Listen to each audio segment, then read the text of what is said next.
Hey, ladies and gentlemen, we are starting the live stream a little bit late tonight, but if you're watching the live stream afterwards, you probably don't know that.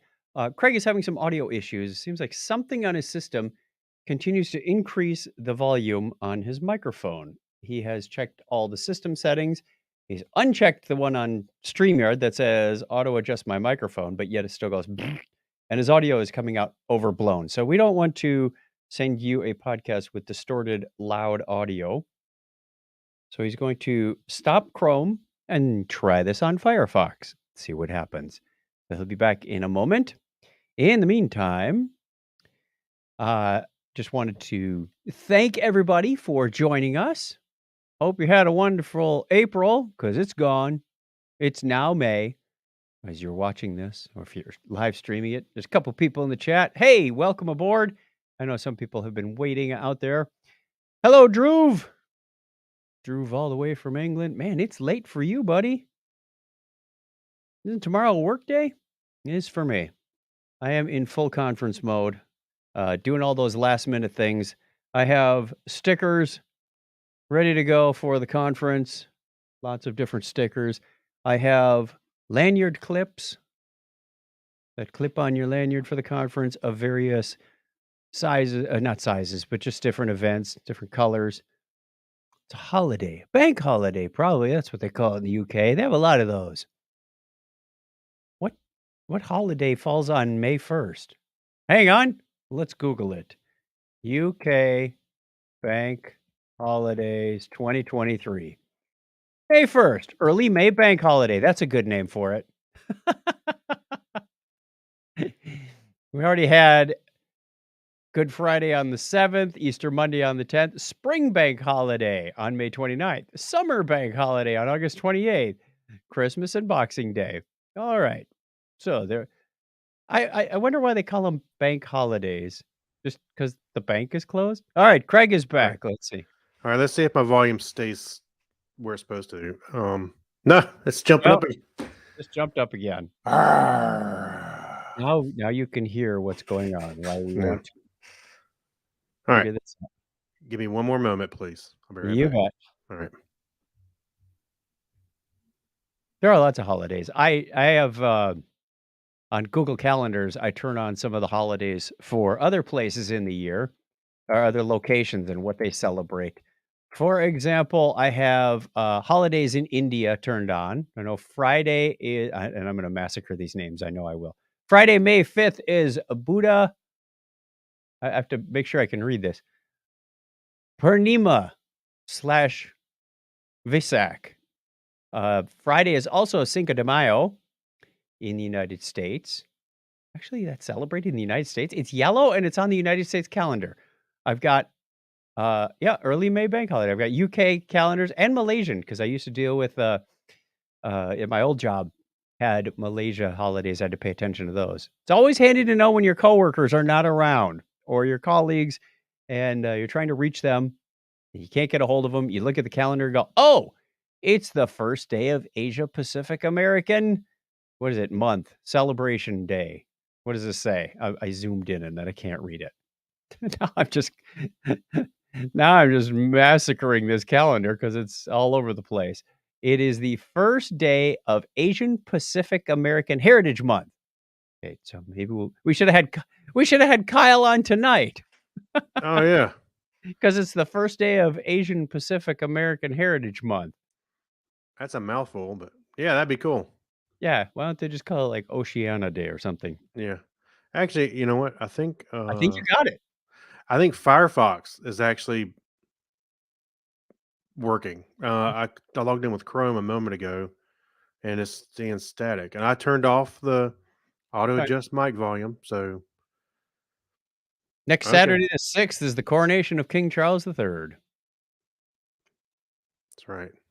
I know. So, I heard you something talking that I about. thought about because I watched The Crown, something I thought about was, when Queen Elizabeth II died, he immediately went from prince to king.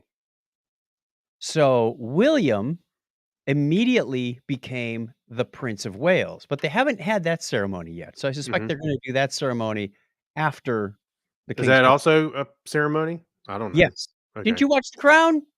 No. Oh, okay. Then you didn't understand. Yeah, No, we separated from the UK for a reason. yeah. So That's that why we watch them on so, TV. so I wouldn't have to pay attention to all this. I'm gonna stand So up. Hold on. There. yeah, Look at because my that's shirt. exciting to watch on TV. As Craig looks like he's sinking into a hole.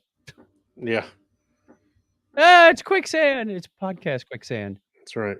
Okay, well, Firefox seems to be working fine. Yeah, back it off just a little bit though. You're still blasting through. Not distorted, but you're just very Here, loud. is that better? How's Yes. that? Okay. Groove is reaching Las Vegas on the 11th.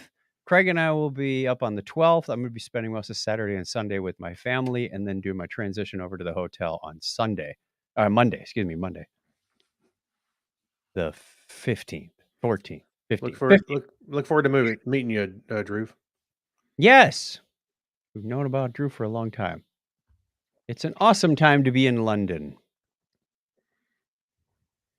Get a picture of that gold coach. Actually, there's two of them. One to get him to the coronation and a different gold coach to bring him from the coronation. Why do they have a different one? Because they have them sitting around just for that. Yeah, the horses have aged out and they got new horses and Well, yeah, you got to replace the horses. yeah. You got to keep your eye on the news, the current events. All right, shall we begin? Yes. Recording. Let's begin this circus of our own. I'll have to come up with some creative coronation name for next week's show. In 3, 2, 1. Technorama episode 711. I'll have a Slurpee.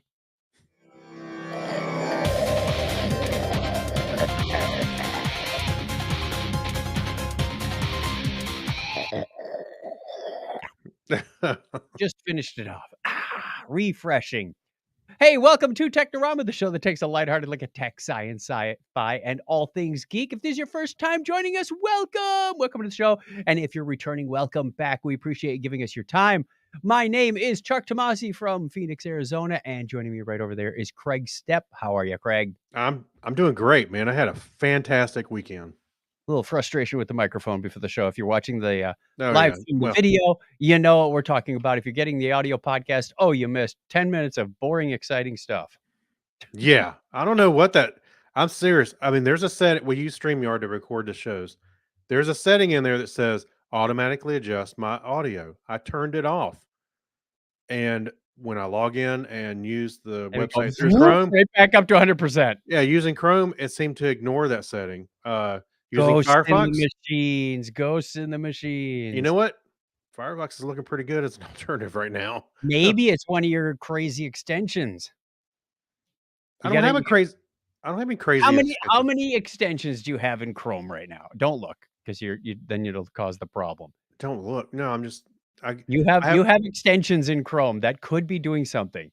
You'd be surprised how many times I get unexpected Chrome stuff, and then I turn off a bunch of extensions. Like, it behaves. It's amazing. No, I understand. I've got one. You'll like this. I like one extension called Extensity, which you can just open it and you can turn on and off your plugins at will. It's really easy. It's really nothing new. I got 1, 2, 3, 4, 5, 6, 7, Yeah. 8, 9. Okay, we didn't need to that are count them. enabled. Yeah. So I got 9. That's I use them for various things. 18 years later, still a challenge. I don't know what the deal is. Yeah, that's just aggravating. Tomorrow, as we record this, tomorrow is Technorama's 18th birthday. That's right. Oh, we should change the title. We should too late. Too late. Stop recording. Hit record again, and That's do all right. that crazy dialogue over again. Yeah. All How right. about that? Tomorrow is our birthday. How about that? Happy birthday to us. It might have been on last week's calendar. Hey, I don't know. Do us a favor. Go back and listen to the first episode we have on this website. Oh boy! Well, you weren't in the first episode. Well, You didn't come along till June. Actually, the first episodes we have on the website do include me because those other ones disappeared for some reason. You got mad and deleted them. No. I'm not in it. Nobody's in it. I didn't do that. Actually, I don't know why they're gone, but like the first one, I want to say you were interviewing Leo Laporte, That rings a bell. Yeah, but I don't see. Yeah, it's the weirdest thing. My, how the times have changed. Yep. All right, shall we begin with the history? Sure. The letters, I mean the feedback. My fingers knew what button to push. Oh, we get letters. We get your letters every day. Mailman, mailman, mail today. Reach right in and pull one out. Those letters, I love those letters. Let's find out what you got to say. Oh boy! Mailman, mail today.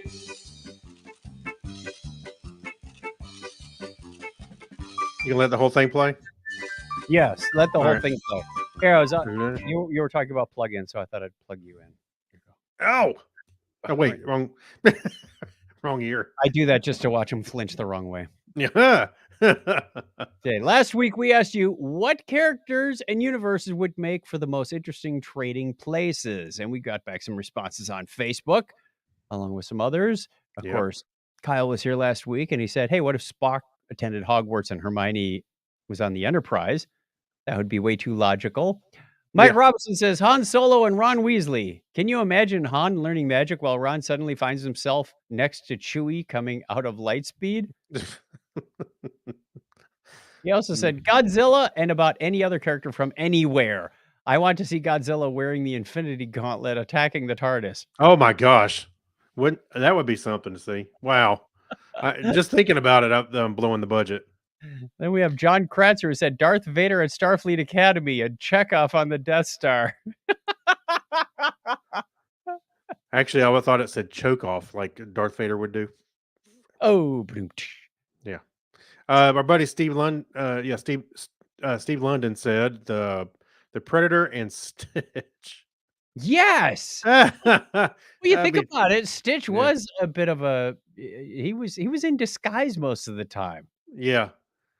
You know, he had 6 arms and he pulled 2 of them in. I don't know how that works, but Well, Deadpool and Samurai Cat, seeing how Miyawa Tamakado, I can't even say these names right tonight, deals with whatever shady situation he finds himself in the middle of, while Wade starts getting giddy over fighting T-Rexes in Nazi uniforms and all other sorts of bizarre and mythical critters. yeah. Stephen Wetchy says swap Han Solo for Janeway. That might work. That could work. Hey, they might have gotten home a lot faster, you know. Engineering to bridge. Everything's okay up here. We're all okay. How are you? Yeah. Engage 12 parsecs. Go. We can get home. We can get from the Delta Quadrant to the Alpha Quadrant in 12 parsecs. Right. Not sure how that works. Yeah. And Weber Baker said, "Wow, Han Solo is popular tonight." He says, "Swap Yeah. Han Solo with Gort." That would make a different movie for sure. That it would. Let's see if there's any other responses from any other threads. I see some on mine. Sean Brockman says Tony Stark on the Enterprise and Miles O'Brien on Shield. Wow. Yeah, Tony I could- Stark just standing in the transporter room waiting for people to beam aboard. I just open up the shuttle bay and he just fly out. That'd be cool. Jack Mangan says Dr. Frankenfurter on the Enterprise. Why am I not able to place Dr. Frankenfurter? Hey, what? From where? Rocky Horror Picture Show. Ah, that's why. Imagine his entrance every time he comes on the bridge. You know, you can do this little number coming down the ramps. Gotcha. Yeah. Freeman Lowell, Bruce Dean's character in Silent Running, with Mr. Spock. Yeah. All right. Hey, I was just looking at my shirt full of doctors here. I've got like 16 of them. Oh yeah. And I thought we could just randomly pick one. Let's see. Dr. Venkman from Ghostbusters swapped with Dr. Indiana Jones. Dr. Jones. That's right. I'm kind of picking up a vibe with all these spiders on my back. It's not good. It's not good. Yeah. Just gonna wipe them off with your whip. Let's see who else. Dr. Manhattan swapped with Doc Brown. That would also make for an interesting show. Come Oh, on, Doc. Can you put some pants on at least? Yeah. I will make this car fly. Marty, where's my pants? Okay, let's move along. Well, that was fun. Yeah, end of Yeah. that segment. We're going to ask you another question at the end of the show. Another letter from our listener, Dave. Straight into the history. Wait, you're What? missing something. I'm missing some. Oh, yes, we got a postcard from Yorga. Did you get one also? He took I his did too. headphones off. He can't hear. Okay. Yes. got- Did we get the same postcard? That's what I'm wondering. Let's see which one. No, It has a bird and a sheep and a No, I got- boat. No, you got something else. Gretzel. Is that- Great seal. Yeah. Great seal. Okay. Can't quite make out the back. It says over 650 years after something. Okay.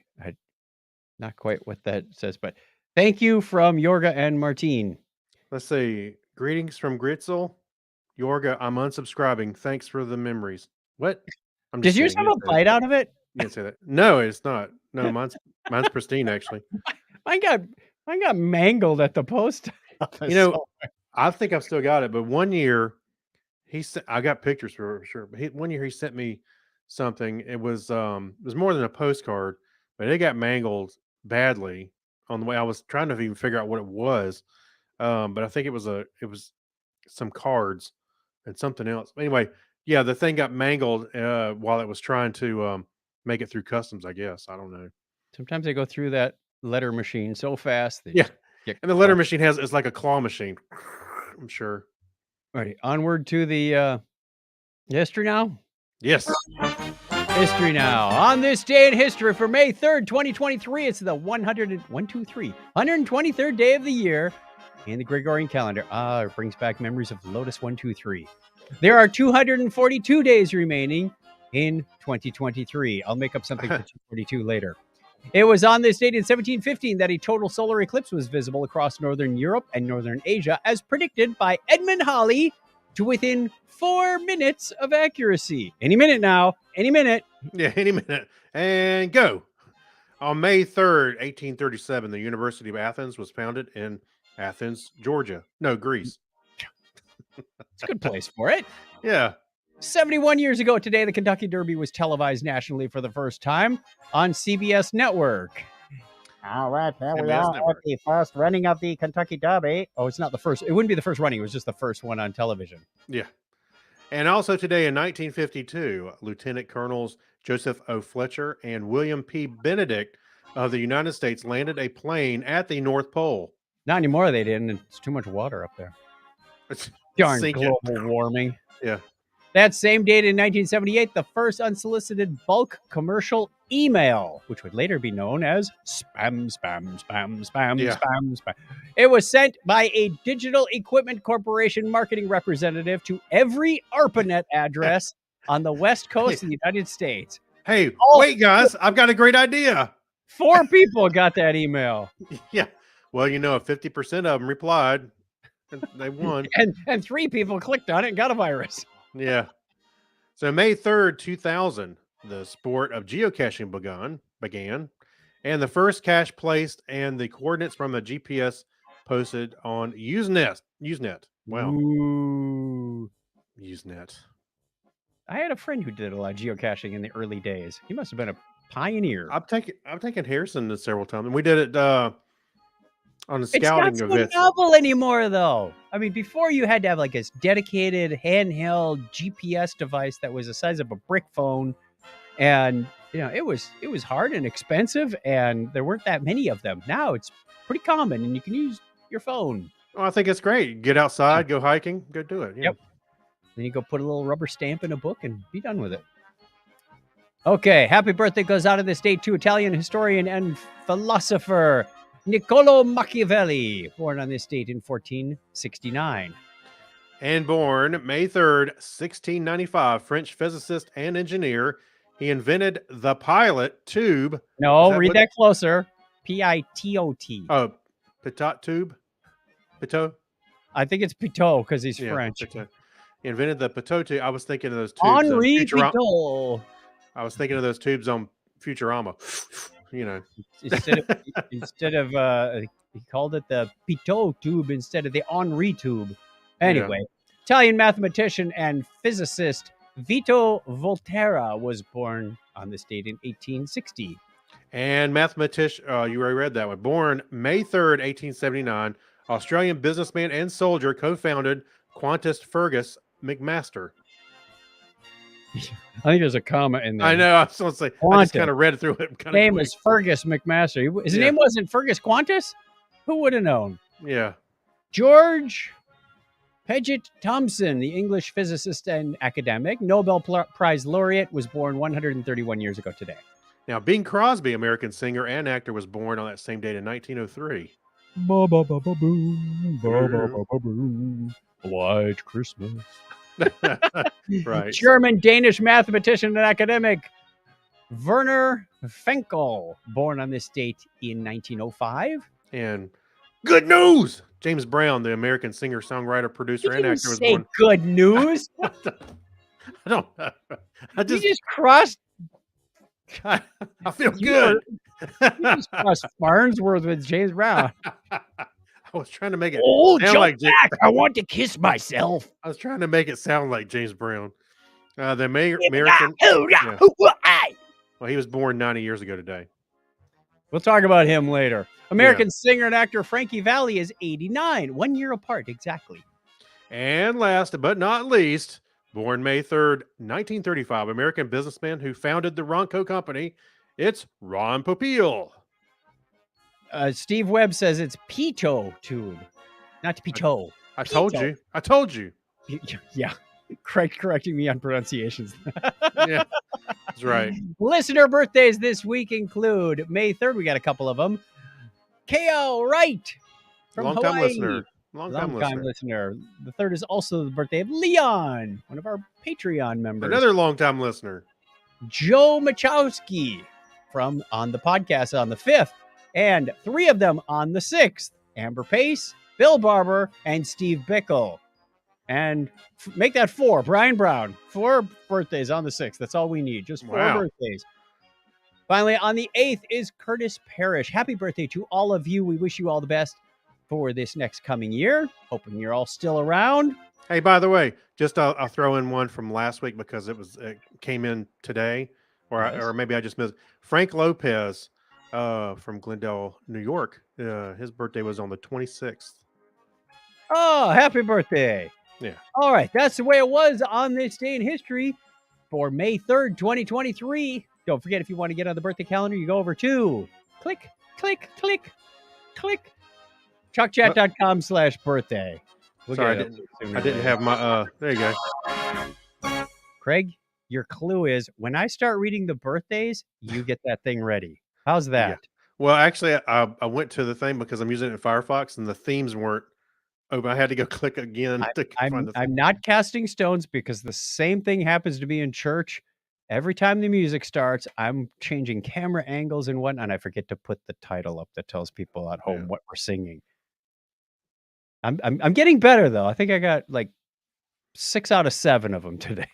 Okay.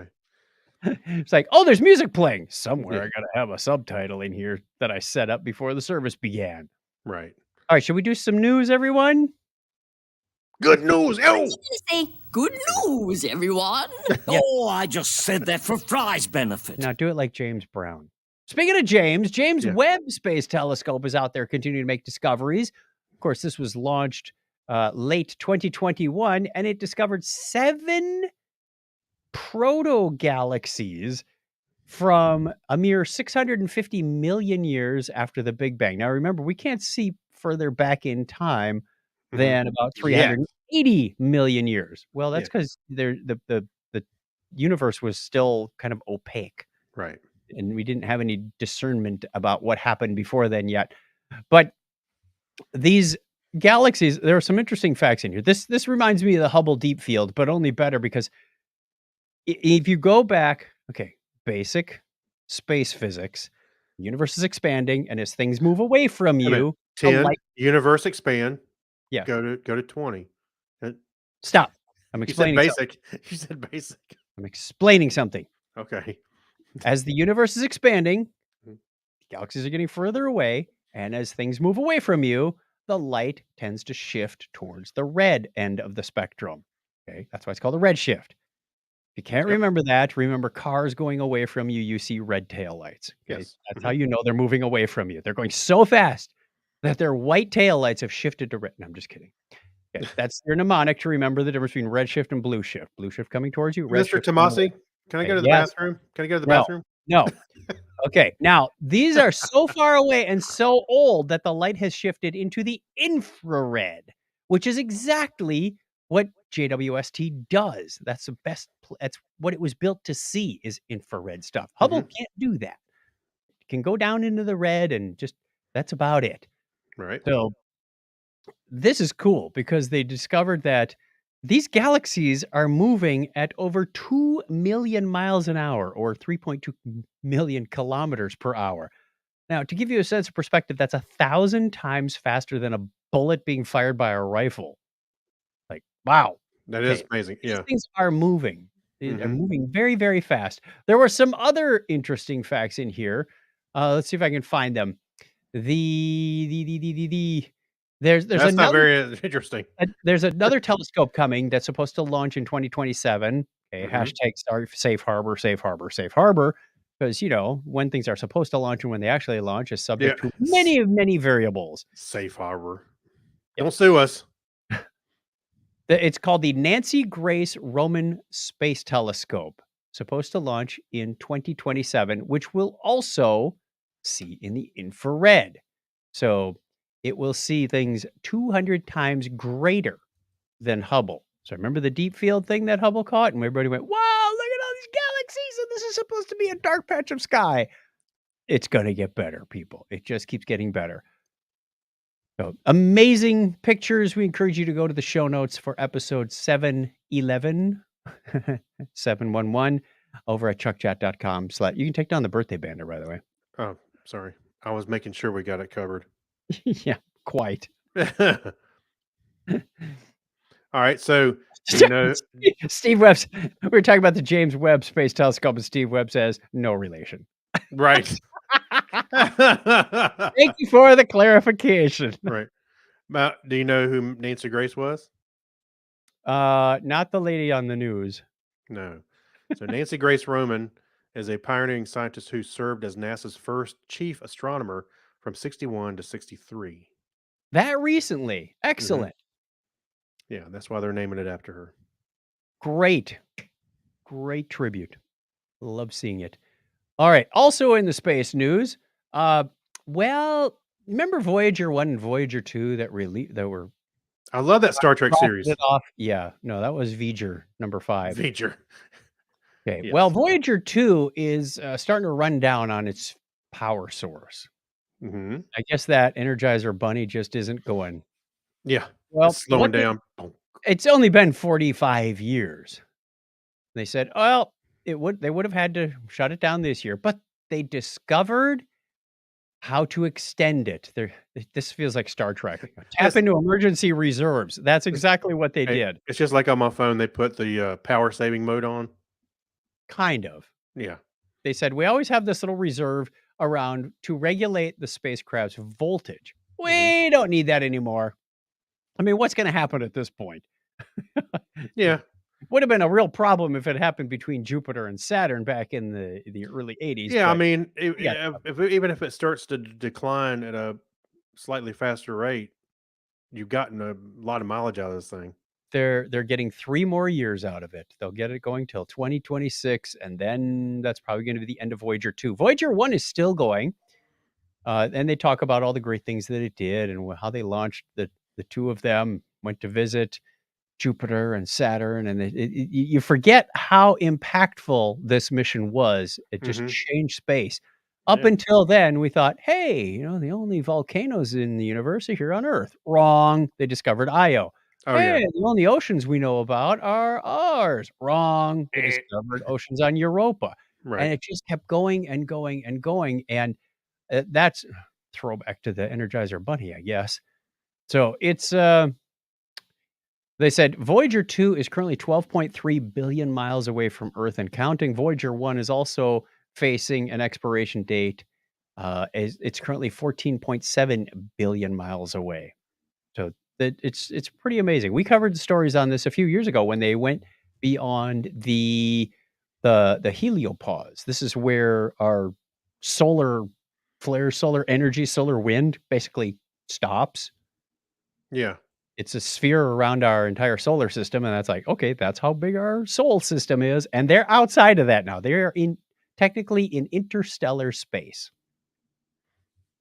Now I had to remind myself what the power source was, which Wasn't it a little plutonium or something? It had a little. is powered by 3 radioisotope thermoelectric generators. Yep. So yes, it's some nuclear power to some degree. And yeah, and there's a lot of diagrams online you can go see what it looks like. But You got to that's remember these launched in what 77, mhm. and they were built earlier than that. So the computing power on those things is not that great. I think we talked about the data transmission My rates. watch has more computing power Oh, than that heck thing. yeah. Yeah. Yeah. I mean, my thermostat controller has more anything these days. It was it was maybe an 8-bit processor. Mhm. The data transmission rates were something like, what was it, 15 bits a minute or something? It was really ridiculously slow. But they did their jobs. They did their They're still jobs. It was doing it, and they're still impressive. doing it. Yeah, Yeah. that's the impressive part. So those things will get about 50 years of life out of them. Sounds like. And Uh, then flatline. and We've outlasted the Voyagers yeah, until they come back, right? as sentient beings Yeah, that's right. merged with another being. Oh wait, that's Nomad too. I'm actually surprised why did we not send out more than just the 2? Probably finance. It Oh, always comes down to the mighty budget, whatever administration is in office at the time. Like we said before, it's anything can change your space program because it is a government agency. mhm. All right, we also have another story from CNN.com. This one's rather scary, and we knew this was coming. Hey, it's not just scary, it's disturbing, It is disturbing. and that's why I So put it in here. we'll give you a tip at the end of the story. So from CNN, a woman by the name of Jennifer Stefano had her phone ring, and it was her daughter saying, "Mom, I messed up." She goes, "What'd you do? What happened? Calm down, dear." And all of a sudden, she heard a man saying, "Lay down, put your head back," and she's thinking, "Oh my gosh, my daughter's hurt." Yeah. And then he says, "We've got your daughter." And she says, These scary men have me." And she goes into a panic attack. And they said, if you call the cops, we're going to pump her full of drugs and do bad things, etc. Uh, she did find out that it was a scam. I forgot she called emergency number or something. And 911. Yeah. it was now people have been doing this for a while using like random screaming sounds in the background Mhm. to try and fraud or saying, "Hey, we're here." You're calling up grandparents and saying your daughter's been in a Hey, car accident. I know Uh, somebody that happened to. That somebody called the grandmother yep. and it said they were from a sheriff's department in Virginia, I think it was, and they had their son and they want or their grandson and they wanted money, to bail him out. So Mhm. she was on her at first. I think I remember Kim saying at first she didn't believe it, but then she was convinced and she was ready to go to the bank Now and you get got to money. remember the people making these scams. They do not have her daughter. They probably do not have her phone. So Right. first thing you do is text or call the person who's supposed to be held. Hmm. Okay, because it didn't come in from her daughter's number. It was like an unknown number, and the lady said, Yes. I'm probably not going to pick this up first Well, anyway. let's lay out this whole story. She was on a ski trip with some people, so there was reason to think that she may have been hurt, and why the mother answered the unknown caller. And I've done that when Right. Harrison was around. He was not around, and we got an unknown caller number, and I answered it because I was afraid it could, maybe somebody's calling me for a specific No, reason. they just So wanted your car warranty extended. probably what it was, honestly. Yeah. But yeah, So this is using the AI voice cloning. That's what's yes. scary. And with just as little as a minute of audio of somebody's voice, they can turn that into a message. Imagine what they could do with us with thousands of hours of podcast and I video know. material. Oh, I was telling Kim, you better text me. Yeah, because I'm gonna live forever. Yeah, yeah. first text or call the number of the person who's supposedly being held hostage or in Mhm. trouble. Uh, the other one is have a safe word or some way to validate you're talking to who you're talking to. We did this with the girls years ago. Mhm. This was when they were in grade school, they were learning about stranger danger and all that kind of stuff. Yeah. And we have a family safe word that I'm not going to divulge here, but for the sake of argument, Pumpernickel. That's what it is. let's just say pumpernickel. Yeah. Okay, that's not pumpernickel, but let's just, so if I heard Julie or Lisa in the background and they said that word, I would know it's them. Mhm. Okay. Or, if somebody said, "Hey, we've got your kid," you're like, "Really? Ask them what the safe word is." Why does she keep saying pumpernickel? That ain't it. Yeah. Whoever's kid that is, sucks Yeah. to be them. That's right. Yeah, you get a ransom call and go, "Sorry, wrong number." Yeah. But this is what was interesting was the mother and like my wife and a lot of other mothers I She know, was she w- panic she was attack. she was in a panic, and then Yeah. when she was told that it could potentially just all be a scam, she realized that some of the screaming and the way her daughter was acting in the background was not her daughter. She knew that part was Yeah. fake. So, Yeah. or that what it was, but the voice, the inflections and everything sounded just like her. So that That's that it. is scary. That's why I put it in here. I just thought, well, that's you know, Yeah. I knew that as soon as they were doing all these deep fakes, Yep. and all the Yep. just the image generation, saying I want, somebody uh looking like they're driving a taxi or something. I don't know. It looks so somewhat realistic to a point where some people will fall for it very easily. And so I don't know a better way, maybe some safe words, some texts, be able to get to call them on a phone, that kind I of got a thing. I got a text last night from a Manhattan area code. It just said, "Are you with us tonight?" Sure. Yeah, where are we meeting? I just said, "Who is this?" And they never responded back. I'm not sure how Yeah. they got my number, but I Somebody should texted, I think I told you one time, somebody texted me on my Google Voice number, and I replied, he said, "Why weren't you at school today?" I said, "I decided not to go." And I kind of played along with him for about 5 or 10 minutes. Oh man, that was fun. And then I told him, I said, "Actually, this is not so and so. This is, I didn't even say my name." And they just, put a LOL in a bunch of smiley faces, or laughing. I They like thought how it was funny. the messages app gives me a reminder, "This was sent yesterday. Do you wanna follow up?" It's like, "Hey, where are we going tonight?" Oh yeah. Yeah. That's what you say. "I'm sorry I missed you last night. How about "Yeah, tonight?" you never got back to me. That's right. Come on, man. She wasn't that cute." Wow. Okay. Alright, let's move on to the hacks and strange stories because we Yeah. have nothing else on that. Well, from Slashdot, which is Yes. always a wonderful, reliable news source, I love uh, Slashdot. we have an AI coding competition between GPT-4 that goes against Bard, GitHub Copilot, Bing, and Claude Plus. Hmm. And just some interesting commentary, the rating GPT-4 submission passes all tests. It beat 47% of submissions on runtime and 8% on memory. GPT-4 is Wow. highly versatile in generating code in various programming languages and applications. Wow. Some of the caveats are that it takes much longer to get a response. API usage is also a lot more expensive and costs could ramp up quickly. Overall, it got the answer right and passed the test. Bing's submission passed all the tests. It beat Uh-huh. 47% of the submissions. Sounds like the same thing. Only Well, uh, Bing. 37% of the memory, so it was actually a little higher in memory. The code looks a lot simpler Mhm. than what GPT generated. It beat GPT-4 on memory, and it uses less code. Bing seems to have gotten the most efficient code so far. However, it gave a very short explanation of how it solved it. nonetheless, best so far.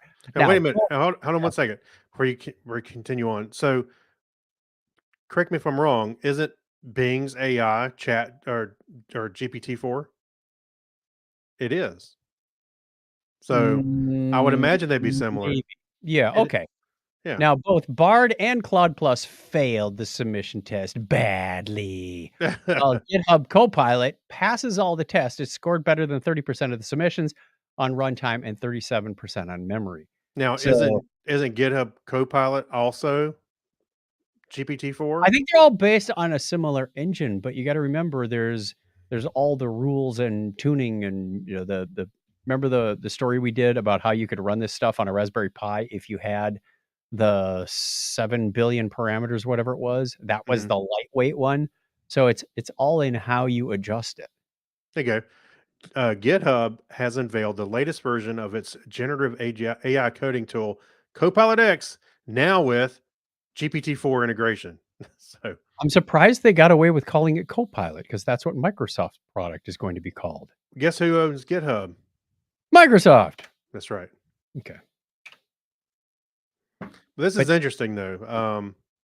How easy it is to write code now. Just have the robots do it. have you seen some of the code that it writes? No, I haven't really looked at it. Is it Yeah, I've crappy? seen some people have said, "Hey, write me a ServiceNow business rule that does blah blah blah." Okay, it's close, but Mhm. it's kind of like going to the community, copying and pasting and praying. Okay, you Oh, don't put your career on the things that are generated by AI. Just like the documents that it spits out, they're not final product. You need somebody with an well, eye to review them. well, even And if mhm. hold on, and uh, my big beef with this is why the F are people trying to write more code in ServiceNow when you could do that same task? It was kind of like when I close an incident, close all the child incidents. Like, do that with a flow, do it with a no Oh, code solution so you well, don't create more technical debt. The more code well, you I write, the would more technical debt you write. So, I would say and if you haven't asked an AI to write code, you probably should be using no code solutions. yeah, probably. Now, if you have to write code, I mean, now to me, if I asked it, I mean, it would make sense for me or probably you to open up AI and ask it. By the time you asked it the question and got the answer you wanted, you could have written the code that you were looking for. Probably. Not only ask the code and get the code, but then debug the code, solve Hmm. it. Because I can see it being a starting point when you're not familiar with something like, hey, I don't know Python. Why don't I ask it to write me a Python script to do X, Y, and Z? Yeah, and then And kind of it's going to come back with a solution, but there's no guarantee that's going to work. And if it doesn't, I'm not savvy enough because I didn't know how to write Python. So it's like, yeah, what have we learned here? right. Well, again, I would not take the code verbatim right out of that and put my career on it. I would I would have tested it, and everything. I wouldn't just Right. You got to turn test it it in. 'cause you're going to Yeah, spend 4 hours debugging it anyway. It's like, what? yeah. Really? No, but I see it as now. I've used ChatGPT a couple of times. I was like, I'm curious how, like, I had an email explaining something to somebody, and I put it in there and said, make this more friendly, and it actually did a pretty good job, or more informative, and it actually did a good job. So I just thought that's the only time I really mess with it. I haven't done a whole lot of the code generation. Yeah, I'm not a fan yet. You're not a fan. Well, Yeah. most of the time I'm writing code, it's because a no code solution, I'm going beyond the complexity of that. Yes, absolutely. Okay. Yes. And that's complexity that this stuff isn't going to give me. Hmm. It's going to be very, very niche, very specific, very esoteric, and usually quite long. Like, just leave it to me. I know what I'm doing. There you go. All right, that's our Hex There and you go. Strange Stories. Droop says, Trusting code written by ChatGPT is like giving the keys to your Mustang to your 15-year-old kid. Yeah. So ChatGPT has no prefrontal cortex. yeah.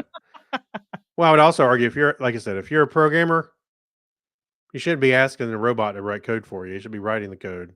You got to be able to do it at some point.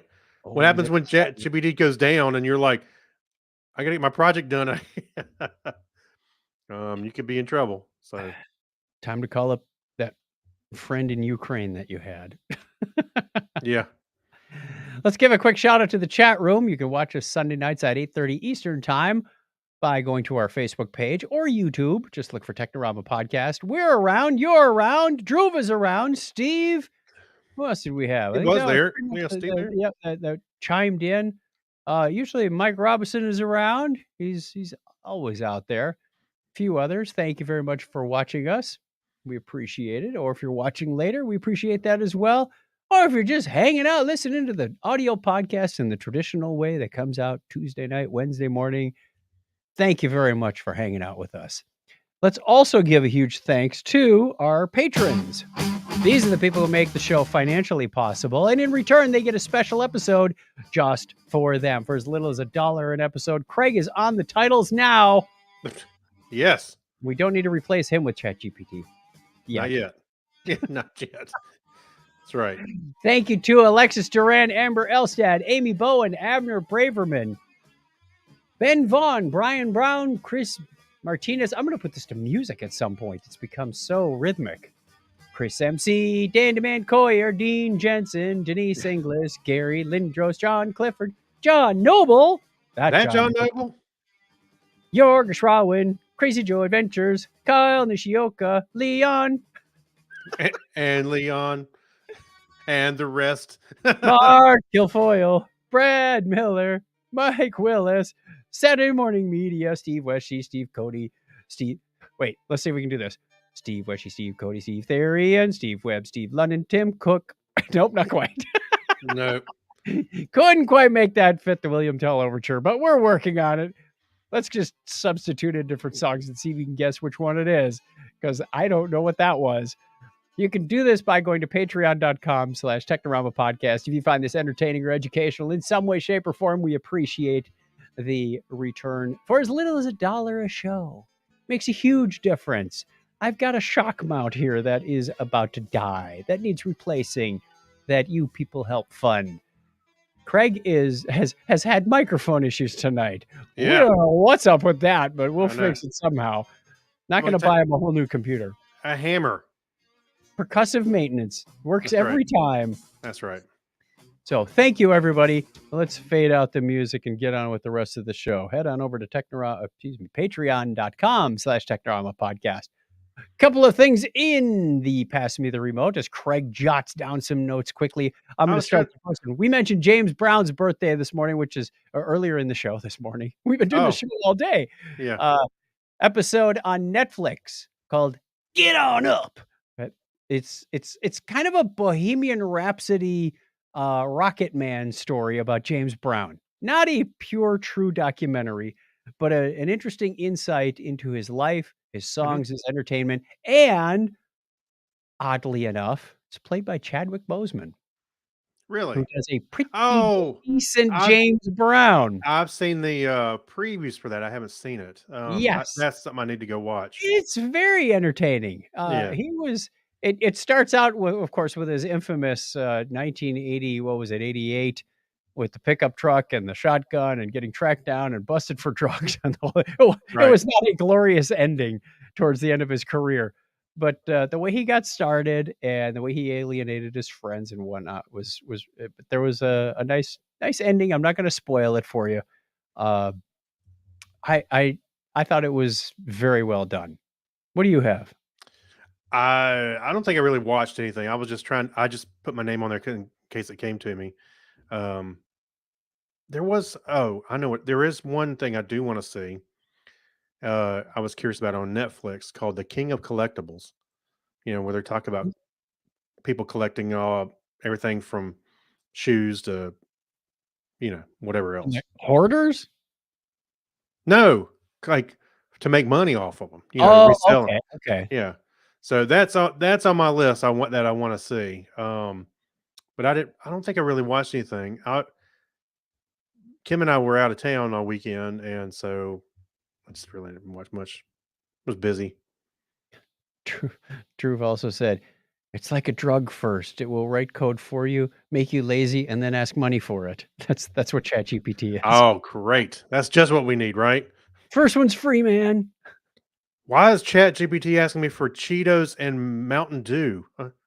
All right. I also watched the second season of Rise of Empires, Ottoman. Now, the first episode is the story about Mehmed II and how he took Constantinople from the Romans and turned it into Istanbul. Because they said, oh, it's people have tried to take it before. The walls are impenetrable, and cannons had just been invented, and he just bombed the living daylights out of that thing. Oh man, And, yeah. cost lots of lives, but eventually did take it over. Well, this is 8 years later. Season 2 is called Mehmed versus Vlad. Now, how many Vlads do you know in ancient history? 3. Oh, so back ancient history, probably 1. Vlad Dracula. Okay. How much do you know about Vlad Dracula? I do not. I know Okay. 0. Other than he impaled a lot of people, right? He's known as Yep. Vlad the Impaler. Right. They go into exactly what that process of impaling is, and trust me, you don't want to do this. I bet not. No, it wasn't. It was kind of like crucifixion on a cross. The object wasn't to kill the person right away. That Mhm. should make you stay away from it right there. You were meant to suffer on that stick for a while.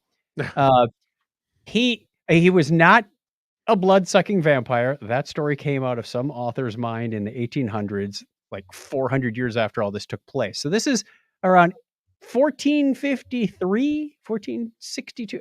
It was in the mid 1400s. Right. So Mehmed is sitting in Turkey in Istanbul and goes, you know what?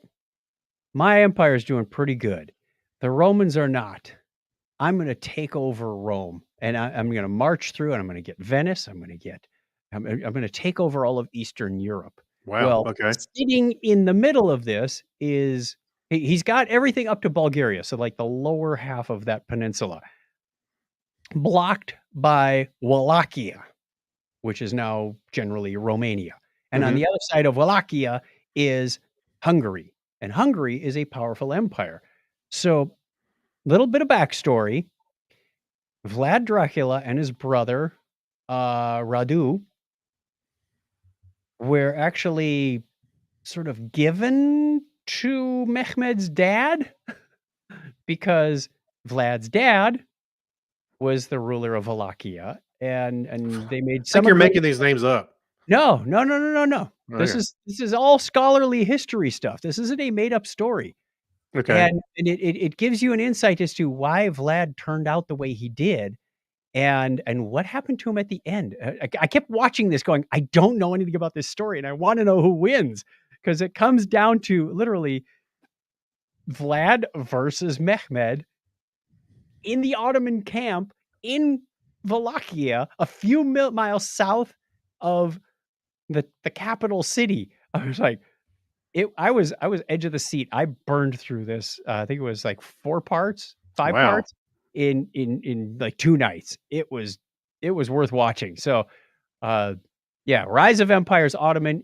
I recommend watching season 1 if you haven't watched it. It's a great way it sets up who Mehmed II is and how he got where he is at a very young age. Got to remember, these guys were still under 30 when a lot of this was happening. Oh yeah, no kidding. Wow. That's pretty awesome. Yeah. The third one I have was a rewatch. I like watching classic movies from time to time. I have not watched this movie in well over 30, Oh. maybe closer to 40 years. National Lampoon's Animal House. Yes, I've seen this a little more often than you have, but yeah, A it's lot of been a while parts since I I've seen it. forgot about, but I think the most surprising thing was just going back and reviewing the actors and their careers. Okay. Oh, yeah. Obviously, John Belushi. Everybody knows John Belushi is in Animal House, and he was Saturday Night Live, went on to the Yep. Blues Brothers, et cetera, et cetera. So, Mhm. and then died of a drug overdose. Mhm. Then there's Karen Allen, whom we know best from Raiders of the Lost Ark. Raiders of the Lost Ark, right? Okay, and you get to see her bare backside at one point. Yeah, baby. There was some nudity in here. That's probably why I haven't watched it in over 30 years. It's not something you go, hey kids, come on, let's watch a movie tonight. Oh, I thought you were embarrassed by it. No. Okay, now the other ones that surprised me. Tom Hulse is one of the Deltas at the Delta House. Tom Hulse went on to do Amadeus. Right. He was Mozart. And I thought, wow, that's quite a shift. And then I went, wait a minute. Amadeus in that movie was kind of a ne'er-do-well also. So no, it's not that much of a shift. Not that much of a shift. Okay. Then we get to actually the guy who played D-Day he went on to have a pretty good career. Out of Mhm. all of them, I think he was the most prolific. Not really major parts, but he did a lot of shows and a lot of appearances.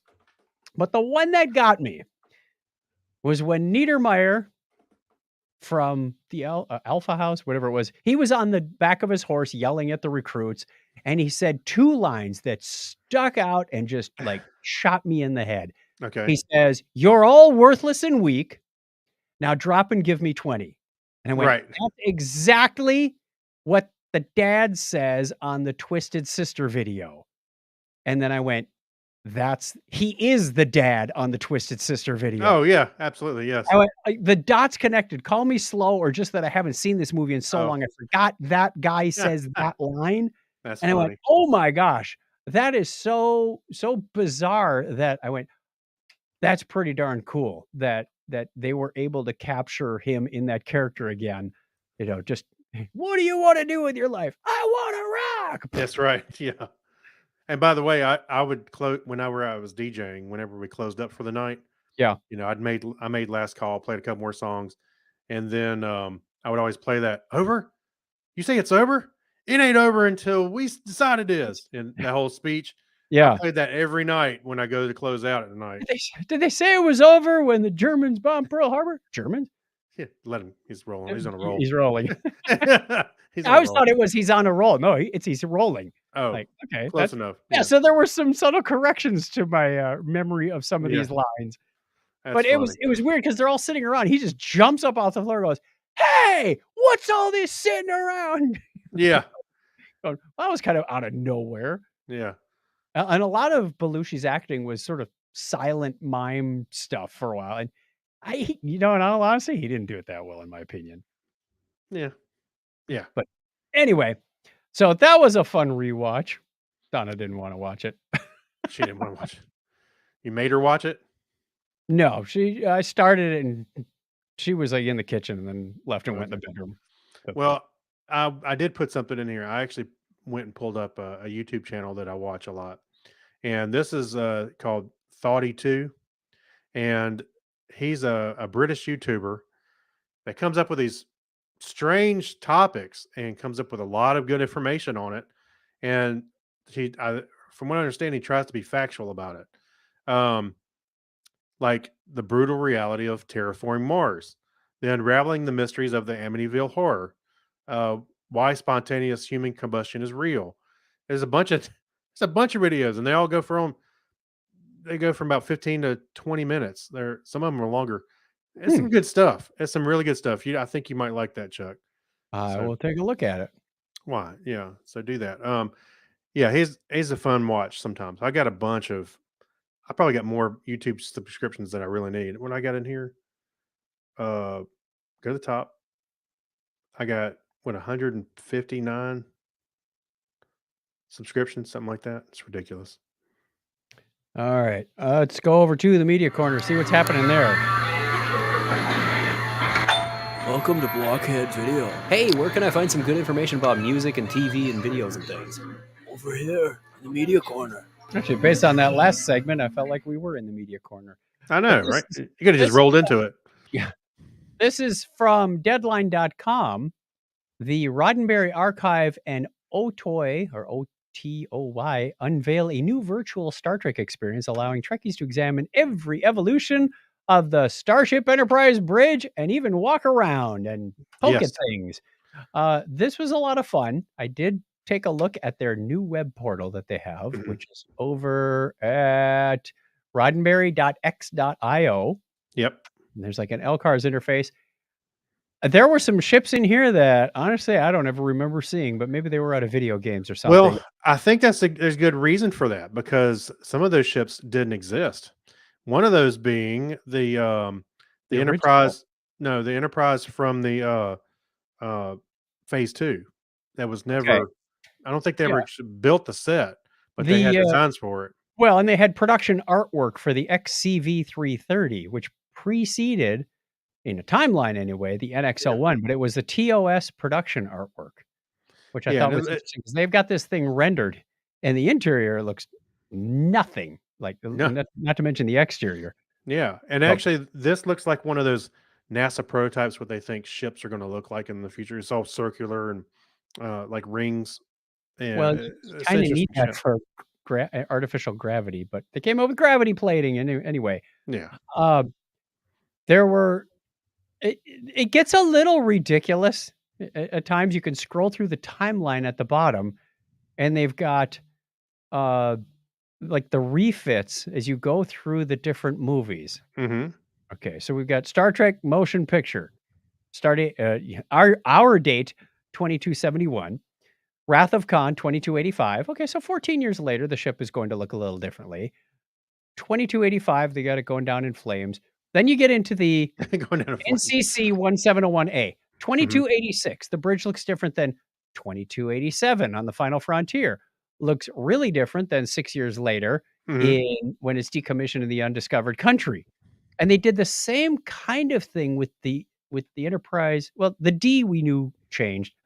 I liked uh the D in 2371 on Star Trek Generations. They just have the saucer sitting on the ground. Yeah, yeah. It's all separated and just sitting in yeah. That's funny.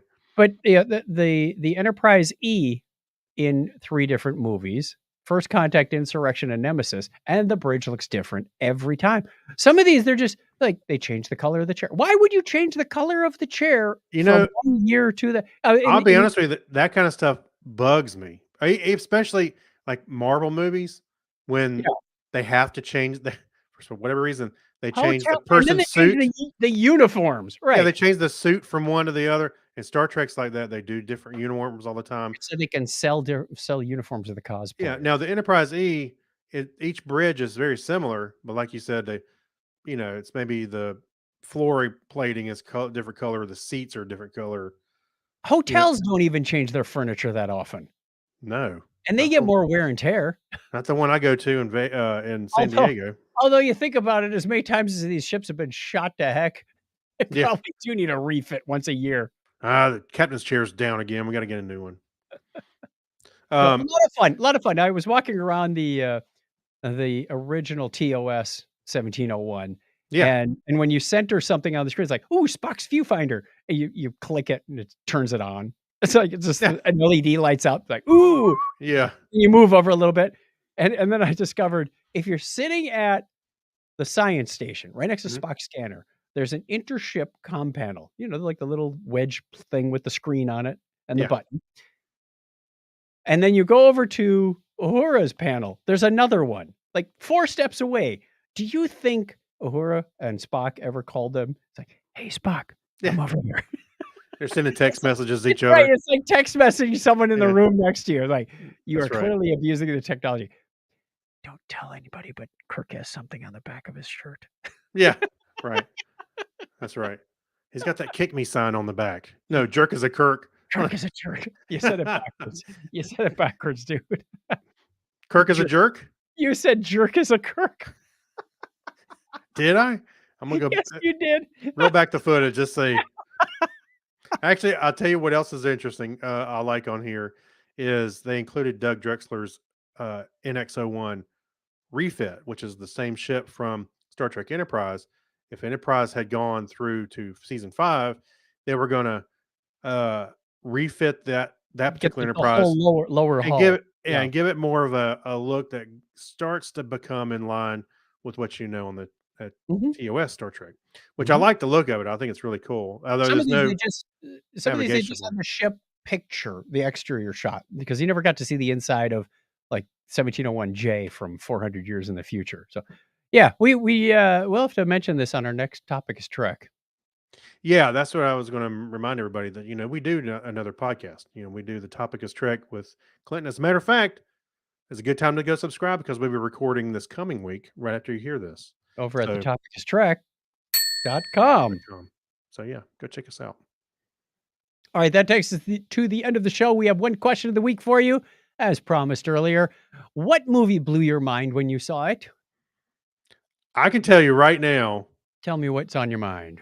Raiders of the Lost Ark, because I went in as a kid not knowing exactly what it was. Right? My uncle, all he said was, "It's about this archaeologist," and whatever else he spilled out. Boring. I was like, "Oh, that sounds great." We ended up going, changed my mind. I don't even remember knowing much about Star Wars. The only thing I knew about Moving Raiders into it. was Spielberg and Lucas were on it, so expectations were high for me. Sure. But even Star Wars, the original, I don't remember seeing. If I did see any, I don't remember seeing the ads ahead of time. And when we saw it, of course, when as soon as Luke turns on the lightsaber, I'm in. Yeah, I'm in. This is cool. But yeah, Raiders of the Lost Ark probably had that big factor because it was like didn't know what to expect. Some archaeologists in the desert looking for crap. Oh, this is a lot different from what I thought. So, Yep. what about you? I got to think about this one. It was probably something from my childhood, but I didn't see that many movies because we came from a family of modest means. So I was lucky if I saw, a movie every 5 years in the theater. So usually it was things that came out on TV. I think one of the most amazing things that blew my mind was watching The Wizard of Oz in color for the first time because I Mm, grew up on black and white TVs. yeah, we had one. And We had a black you and get white to the as well. point where she steps out of the house and, on a black and white TV, there's no effect. But on a color TV, it's like, Yeah, whoa! And yeah, now you know what the excitement was back in yeah. 1939. Yeah, we had an old Motorola black and white for a long time, I remember. Until one day I turned it on and was it the vertical control was out, so all I had was a line. It's like I can see something moving. I'm not sure what, I didn't know what to do. Dad didn't either, so we ended up with a new TV. Oh, vertical hold. With Yeah, the it just line went. just going up the street. Yeah, it was literally it was a vertical. Anyway, it was just a horizontal line. That was all. It didn't. They couldn't show the one of. Well, that was something else. I'm curious to know what vertical hold actually did for the electronics. Because you think about a cathode ray tube, it draws a line from like left to right and then goes down and draws another one, and it's scanning that screen. Um, what was it like 24 Well, times a second to make motion? It's drawing a picture with this electron gun. So it that the gun was out of sync, like it was trying to draw 25 times, and you get this rolling thing because you had this little knob on the front that said vertical hold or V hold, yeah, I and think it's and actually so you sometimes could you get adjust. the picture that was like rolling up, almost like a slow moving movie going one frame at a time. And I have a feeling it had something to do with the scan, It and had you to could be adjust the it. scan rate, yeah. Yeah. So yeah. Here you go. I just found this. You want me to read this? See what it says? Sure. CRT TVs worked by shooting a beam of electrons at a screen to light up the pixels. That beam would go from left to right, then drop down a row Yep. left to right, That's drop what down I a said. row, so on and And when so it on. got to the bottom, it went diagonally back Yeah. from the lower And then left. yeah. Yeah. So the signal coming in was timed so that it would provide each row in the time it would take the beam to cover the row, provided a moment of blackness at the end of the frame to let the beam get back up without mucking up the image. Yeah, During otherwise the it's a bright diagonal line on yeah. there. So during the blanking pulse, there was a vertical sync pulse to let your TV know it was time to start a new frame. Its hardware could try and pick this up and sync on it, but if the TV's internal reference gets too far off, then it wouldn't be able to sync with it, and the signal you'd have to fiddle with the vertical hold until the sync signal was back in the window and it would lock on properly. So we're close. Yeah. Yeah. Well, it was either horizontal or vertical. Something happened anyway. That's why it drew just that one line. And I could see movement on it. I remember seeing like there was an image there, Oh, okay. but it wasn't Your gun stopped going horizontally. It yeah was just drawing back and forth on the same line in the middle of the vertically. screen. If it quit It going had vertically, it was doing the like the X, but it wasn't doing any Y. Okay, right? That's right. gotcha. I can fix that. My dad's a TV repairman. He's got an awesome set of tools. Well, thanks, Maybe but a little late quote now. quote quote from Fast Times at Ridgemont High. We'll leave you with that one, Okay, there you go. Coley. Yeah. All right, that leaves us with our let's see, the question of the week was what movie blew your mind when you first saw it? We will post that to social media and get back to you next week with our answers on that. And that music means it's time for the end of the show because I just pushed the button. It's time for the end of Yay. the show. Craig's going to put up the contact information so you know how to get in touch with us. Call the Yep. listener line 707-530-2428. That's 707-530-chat. or email us, technorama@chuckchat.com. You can find us on the internet anywhere you look. Just look for just look for Technorama Podcast. That'll bring you to our website. That'll bring you to, I don't think we have a GitHub repo, but if we did, that's where you could find that. Yeah, you can start putting all your AI coding in there. How about that? You can upload it. You could do an AI podcast. See how that goes. That's right. Thank you once again for all the hard work, Craig, and anybody who is interested. Patreon.com/Technorama Podcast. Till next time, give us a binary high five, Craig. 101. Thank you.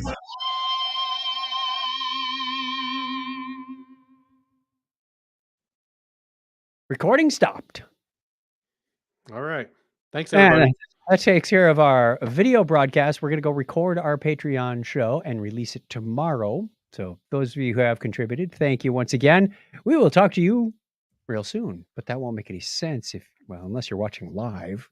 That's how that works. Maybe we should have a separate live feed for our patrons. I don't know if that would work. Well, we could. Yeah. Send it out and say, join us here this Sunday. Right. Okay. Thank you, everybody. We're going to end the broadcast. We'll talk to you again.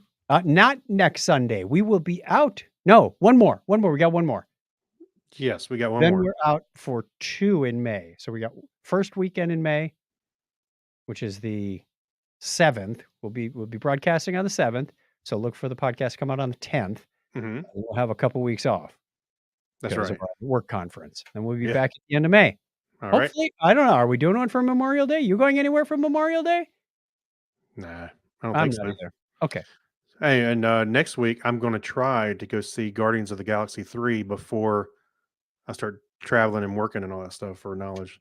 So that's one of those movies I don't want to have to wait 2 or 3 or 4 weeks before I get to see it, you know?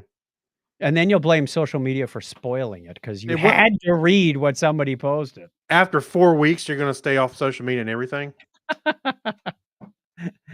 I'm just saying, you always get grouchy like the day after. Well, I get Someone grouchy because ruined it. well, the problem is, as I mentioned, is sometimes just the subject line. I go, I don't even have to dig. I don't have to go into the article. I just see, oh, they start talking about whatever, and I clue in too easily. That's the problem. All righty. We're going to stop the broadcast. Take care, Yeah. everybody.